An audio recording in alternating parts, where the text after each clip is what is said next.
Si je devais vous demander de définir le but d'une arme sur le champ de bataille, je suis sûr que la plupart des réponses que nous obtiendrions seraient quelque chose comme pour tuer l'ennemi. Ce n'est pas une définition inexacte, mais ce n'est pas non plus une définition complète.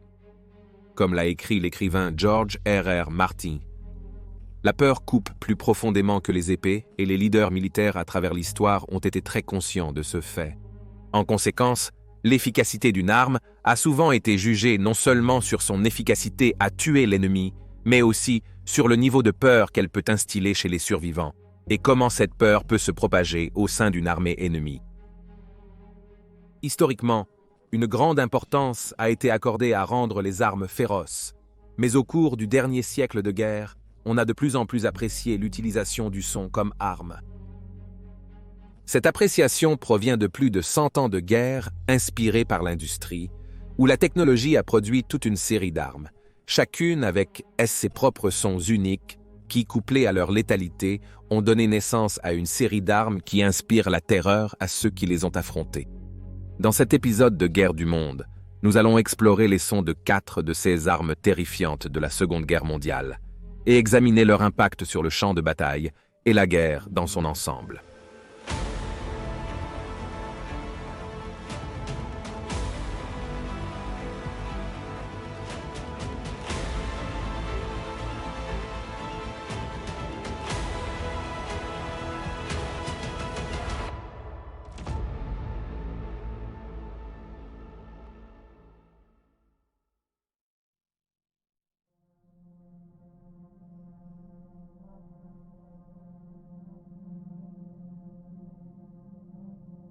En fin de compte, une fois que toute la technologie avancée, telle que les avions et les chars, a fini d'affaiblir un ennemi, la bataille sur Terre sera finalement décidée par 2 groupes de soldats avec des armes à feu. C'est un fait incontournable que les avions ne peuvent pas tenir le terrain. Et bien que les chars le peuvent, ils nécessitent du carburant, de l'entretien et des munitions, tout en étant vulnérables aux troupes ennemies cachées dans les forêts ou les bâtiments armés d'armes anti-chars, comme un bazooka ou le redouté Panzerfaust. C'est pour ces raisons qu'il y aura toujours une place pour l'infanterie dans la guerre, et en conséquence, il y aura aussi une place pour les armes d'infanterie. Mais alors que beaucoup sont devenus symboliques de la nature des guerres dans lesquelles ils ont combattu par leur apparence, comme le légendaire Ungarn ou le MP-40 allemand célèbre de la Seconde Guerre mondiale, seuls quelques-uns ont acquis une telle notoriété pour le son qu'ils produisaient et comment ce son est devenu une partie de son efficacité à supprimer les mouvements ennemis. Une telle arme au son distinctif est la mitrailleuse allemande MG42. Conçue comme une alternative plus économique à la précédente MG34, la MG42 offrait à l'infanterie allemande une arme de déni de zone extraordinairement puissante, ce qui signifie qu'elle était capable de tirer suffisamment de balles pour empêcher une force numériquement supérieure de traverser un terrain dégagé où il y aurait peu de couverture pour échapper à sa charge mortelle de balles de 7,92 mm. Même si elle était censée être une alternative économique à son prédécesseur, la MG42 était capable de cracher un stupéfiant 1200 coups par minute comparé aux 850 de la MG34. Un chiffre déjà impressionnant lorsque l'on considère que la plupart des armes alliées équivalentes tiraient environ 600 coups.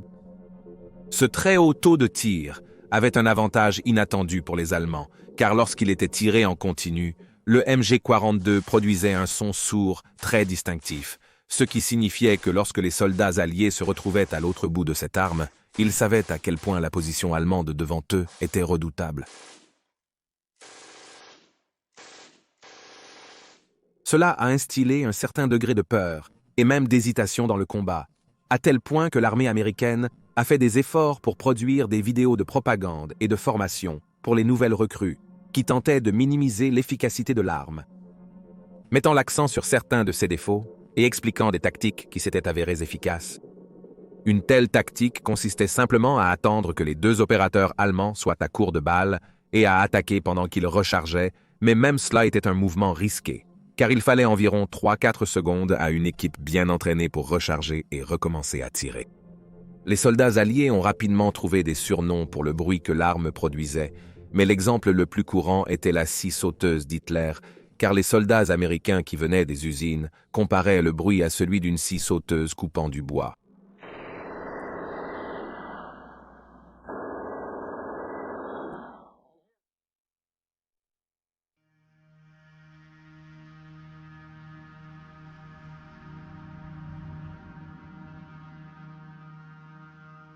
Pendant la Première Guerre mondiale, les généraux de l'armée impériale russe désignaient l'artillerie comme le dieu de la guerre, car elle pouvait faire pleuvoir la dévastation depuis les cieux, non seulement en détruisant les formations de troupes ennemies, mais aussi dans de nombreux séètes, en remodelant littéralement le terrain sur lequel les batailles étaient menées, telle était sa puissance.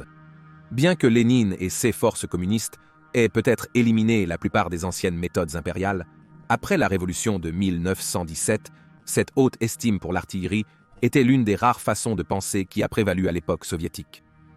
L'armée rouge de l'Union soviétique a toujours privilégié une tactique par-dessus toutes les autres, et c'était simplement de submerger un ennemi par leur poids numérique écrasant, et bien sûr une puissance de feu lourde. Alors que le monde semblait se réarmer à la fin des années 1930, les ingénieurs soviétiques ont commencé le développement d'une nouvelle pièce d'artillerie, mais au lieu de l'arme habituelle de type canon, celle-ci utiliserait des roquettes à la place des obus explosifs. Le résultat a été le système d'artillerie à roquettes Katia. L'artillerie à roquettes n'était pas une arme nouvelle en 1939. L'ascendance des armes, comme la Katia peut être retracée jusqu'à la République populaire de Chine ancienne, mais elle n'avait jamais vraiment été adoptée à grande échelle par les puissances industrielles d'Europe et d'Amérique du Nord, qui préféraient l'artillerie de type canon, principalement car avant les années 1930, la chimie ne permettait pas aux armes d'avoir une portée suffisante pour être efficaces. La Katia, en revanche, et d'autres comme elle, commençaient maintenant à concurrencer l'artillerie conventionnelle et offraient certains avantages notables. Pour une chose, le lanceur était extrêmement bon marché, simple à construire et pouvait être monté sur un nombre quelconque de véhicules déjà produits avec peu d'efforts. Cela avait l'avantage supplémentaire d'être très mobile, capable de se relocaliser rapidement après avoir tiré son salve complète, rendant ainsi difficile pour l'armée allemande de tirer une contre-barrage d'obus d'artillerie. Les roquettes Katia pouvaient délivrer une charge explosive mortelle sur une grande zone cible et pouvaient dévaster des formations de troupes ou de chars avec une grande efficacité. Mais il y avait deux inconvénients notables. D'abord, les roquettes se sont révélées moins précises que les obus d'artillerie, n'étant efficaces que lorsqu'elles ciblaient une grande zone, comme une zone de rassemblement ou une ligne de défense. De plus, recharger une salve complète prenait plus longtemps qu'avec des canons d'artillerie. Néanmoins, pour les Soviétiques, les avantages l'emportaient de loin sur les inconvénients, et plus de 100 000 véhicules ont été produits. Pour les soldats allemands, le bruit de la Katia lorsqu'elle était tirée, puis volait dans le ciel, est devenu la bande sonore de leur misère sur le front de l'Est. Ils l'ont surnommé l'orgue de Staline en référence au lanceur qui ressemblait à un orgue d'église et ont été traumatisés par le hurlement distinctif des roquettes alors qu'elles se précipitèrent vers leur cible. Les troupes allemandes, blotties dans leurs trous de renard, étaient forcées d'écouter la terrible chanson de la Katia avant que le sol ne tremble avec une explosion lorsqu'elles atterrissaient, se demandant tout le temps si la prochaine leur tomberait dessus. Cela suffirait à rendre même les soldats SS les plus endurcis fous de peur.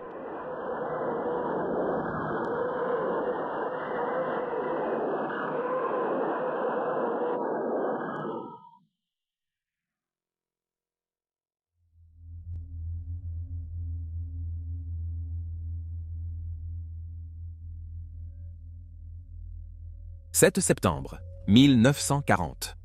Entre le 7 septembre 1940 et le 11 mai 1941, les villes du Royaume-Uni ont été soumises à une série de raids aériens par les bombardiers de la Luftwaffe ou force aérienne allemande. Surnommé le Blitz par la presse britannique d'après le mot allemand pour éclair, le but de la campagne était non seulement de nuire à la capacité de la Royaume-Uni à fabriquer des matériaux de guerre, tels que des avions, des navires et des chars, mais aussi de terroriser le peuple britannique jusqu'à la soumission. La direction nazie espérait que de telles tactiques de terreur conduiraient le peuple britannique à exiger la reddition, ne serait-ce que pour mettre fin au bombardement.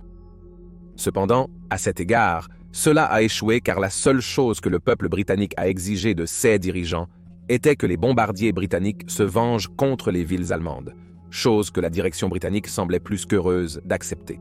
Après mai 1940, Et Hitler a déplacé ses flottes de bombardiers vers l'Est pour faire face à l'Union soviétique, mais il n'a jamais abandonné l'idée de terroriser les Royaumes-Unis jusqu'à la soumission.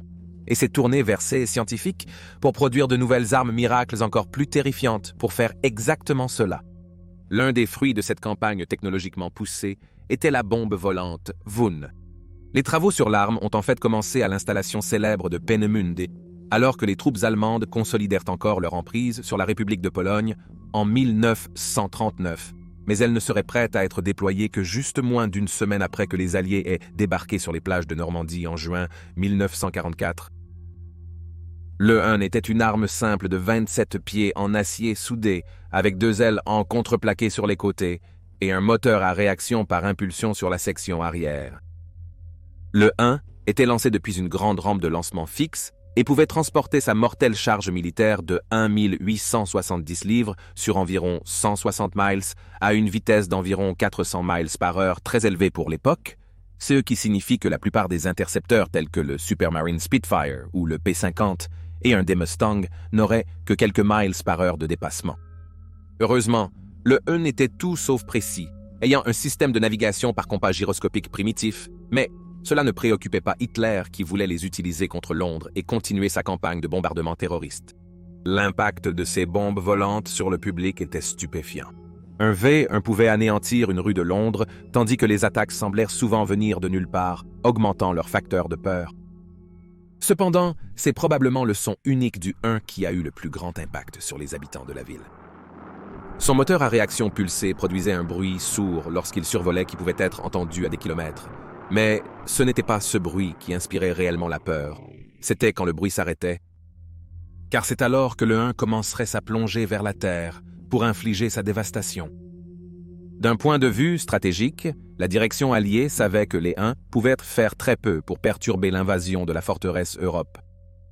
Cependant, la population britannique exigeait une riposte à ces terrifiants précurseurs du missile de croisière moderne. Cela a contraint la direction alliée à détourner des avions qui auraient autrement soutenu la percée de Normandie pour commencer à mener une campagne contre leurs sites de lancement et leurs usines de fabrication. La Force aérienne royale a également déployé son premier chasseur à réaction opérationnelle, le très secret Gloucester Meteor, pour les intercepter, bien que les premiers efforts aient été entravés par des armes peu fiables, amenant certains pilotes à essayer de les renverser en utilisant leurs ailes alors qu'ils passaient à toute vitesse, afin de les envoyer se précipiter dans des champs vides plutôt que dans la ville. Au final, cependant, c'est la marche alliée à travers l'Europe qui mettrait fin au règne de terreur du 1 après que les troupes alliées aient envahi leur site de lancement et que le 1 ne soit plus à portée de Londres.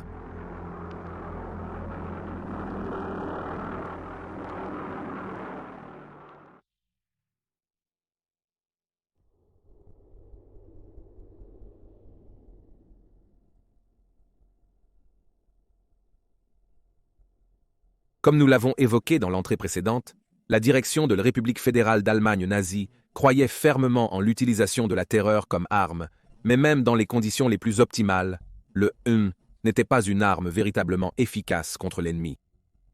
Cependant, il y avait une autre arme dans l'arsenal allemand qui non seulement inspirerait la peur à l'ennemi avec son son terrible, mais pendant un certain temps du moins, c'était l'une des armes tactiques les plus utiles en opération. C'était le bombardier en piqué Junkers Ju-87 Stuka. Alors que la République fédérale d'Allemagne se réarmait dans les années 1930, les commandants militaires nazis voyaient principalement les avions comme un outil pour soutenir l'armée sur le champ de bataille. Ils ont donc privilégié les avions à courte portée pour soutenir et protéger les forces terrestres des attaques aériennes ennemies. L'un des avions qui a émergé pendant cette période était le Junkers Ju-87, qui faisait partie d'un nombre croissant d'avions dans le monde entier, optimisés pour le bombardement en piqué, qui à cette époque était la seule véritable manière précise pour un avion de bombarder des cibles, aussi petites que des chars, des ponts ou des navires. Avec ses ailes distinctives en forme de mouette inversée, il présentait un profil menaçant, même lorsqu'il était posé au sol. On le comparait souvent à un vautour rôdant à la recherche d'une proie facile à éliminer. Pendant l'invasion de la République de Pologne, puis lors du Blitzkrieg à l'ouest, les pilotes de chasse allemands régnaient en maîtres, permettant aux pilotes de Stuka d'attaquer les cibles à leur guise.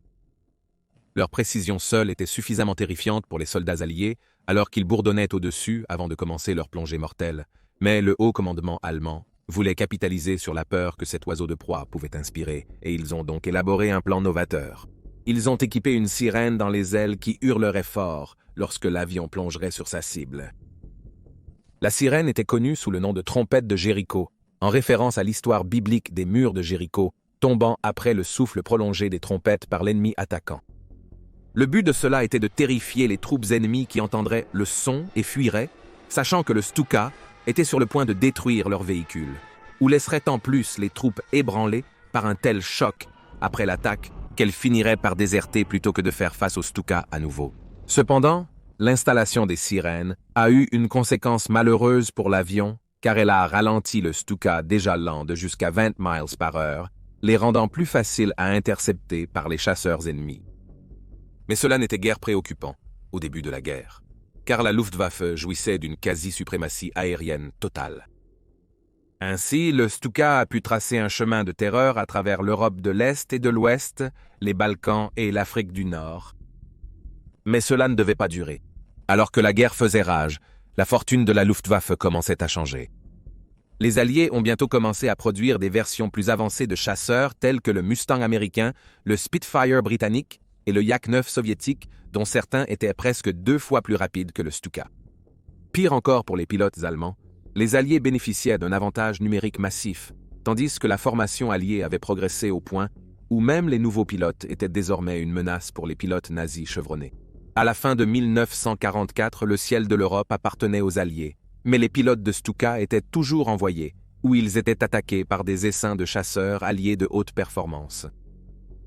Les pilotes de chasse allemands qui les avaient protégés au début de la guerre avaient maintenant du mal à se protéger eux-mêmes, sans parler des bombardiers en piquets lourdeaux, et ils tombaient un par un du ciel. Pendant cette période, un pilote allemand remarquait qu'à chaque fois qu'il fermait son cockpit, il avait l'impression de fermer le couvercle de son propre cercueil. Pour les pilotes de Stuka, leur guerre de terreur avait fait un cercle complet. Alors que les hommes au sol craignaient autrefois le terrible cri de bataille, maintenant les pilotes de Stuka craignaient le bourdonnement impressionnant d'un ciel rempli d'avions alliés et n'avaient presque aucune défense contre eux.